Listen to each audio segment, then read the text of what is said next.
தர்மம் தோற்காதே. திவாகர் வெளியே போயிட்டான், பண்டிகையை கொண்டாடுங்கடே.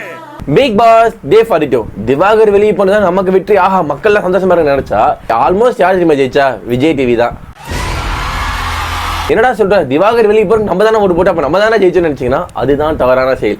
ஏன்னா ஆல்ரெடி மலையாள Bigg Boss, Kannada Bigg Boss, Hindi Bigg பாஸ்ல போட்டு கிழிச்சிட்டு இருக்காங்க. ரொம்ப ரொம்ப ரொம்ப பிரச்சனை போயிடுச்சு. தமிழ் பிக் பாஸ் கிட்டத்தட்ட பேன் பண்ற அளவுக்கு போயிட்டு இருந்தாங்க. சரி, இவங்க வாயெல்லாம் முன்ன என்னடா பண்ணும் அப்படின்னு நினைச்சிட்டு இருந்தாங்களா? மக்களோட ஆதங்கம் மோஸ்ட்லி பிக் பாஸ் டீமுக்குள்ள யார் மேல இருந்துச்சுன்னா, ஃபர்ஸ்ட் திவாகர், செகண்ட் வந்து பாரு, அந்த இந்த கேரக்டர் மேல தான் ரொம்ப வன்மத்து மேல இருந்தாங்க.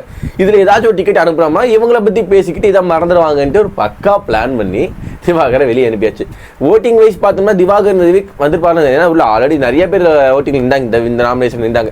திவாகரை மட்டும் அவையே வெளியே போனாங்கன்னா இவங்க வாயை அடைக்கிறதுக்கு மட்டும்தான். அவர் பண்ணது தப்பு தான். ஏன்னா இந்த சீசன்ல ஏகப்பட்ட தடவை ஒரு எபிசோடு ஒரு தடவையாச்சு அவர் என்ன ஜாதி என்ன ஆளுங்கன்ட்டு இந்த மாதிரி மறைமுகமாக ஒரு விஷயத்தை கேட்டு உள்ள இருக்கவங்க ட்ரிகர் பண்ண ஆரம்பிச்சாங்க. அதனாலேயே வெளியே போனது அது ஒரு ரீசனாக இருக்கலாம். எனக்கு தெரிஞ்சு கண்டிப்பாக தான் மெயினான ரீசனாக இருக்கு. இப்போதான் ஒரு கன்னட பிக் பாஸ் மூணாங்க. அடுத்து இங்கே வரக்கூடாது இருக்கா இதை பண்ண விஷயமா இருக்கும்.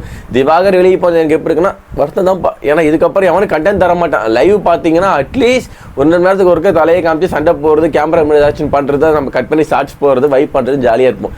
இந்த ஆள் போயிட்டு யாருன்னா வினோத்னாலும் யோசனை பண்ணாதான் கஷ்டமாக இருக்குது. அந்த ஆள் யாரை போய் கலாய்ப்பாப்புல, இவர் யார்கிட்ட போய் கலாய் வாங்குவாப்புல இனிமேல் அப்படின்ட்டு இதுவாக இருக்குது. எனக்கு தெரியும் அப்கமிங் டேஸில் பிக் பாஸ் கொஞ்சம் கம்மியாயிரும் நினைக்கிறேன். ஏன்னா கண்டென்ட் வந்து அவர் மாதிரி வல்கராக மோசமான கண்டென்ட் கொடுத்தாலும் கொஞ்சம் அந்த இடத்துல இவரை வச்சு 4 பேர் கிண்டல் பண்ணுறதுனால கொஞ்சம் ஜாலியாக இருக்கும்ல. இதுக்கப்புறம் இது குறையும்னு தோணுது.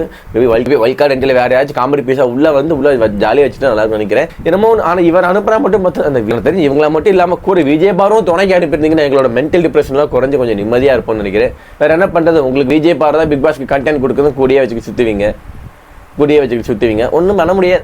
நாளைக்கு வீடியோவில் பார்க்கலாம். தட்டா பாய். நீங்கள் பார்க்குறது பாடல் வடி, நான் உங்களோட ஜம்மு. நாளைக்கு பார்க்கலாம். தட்டா பாய்.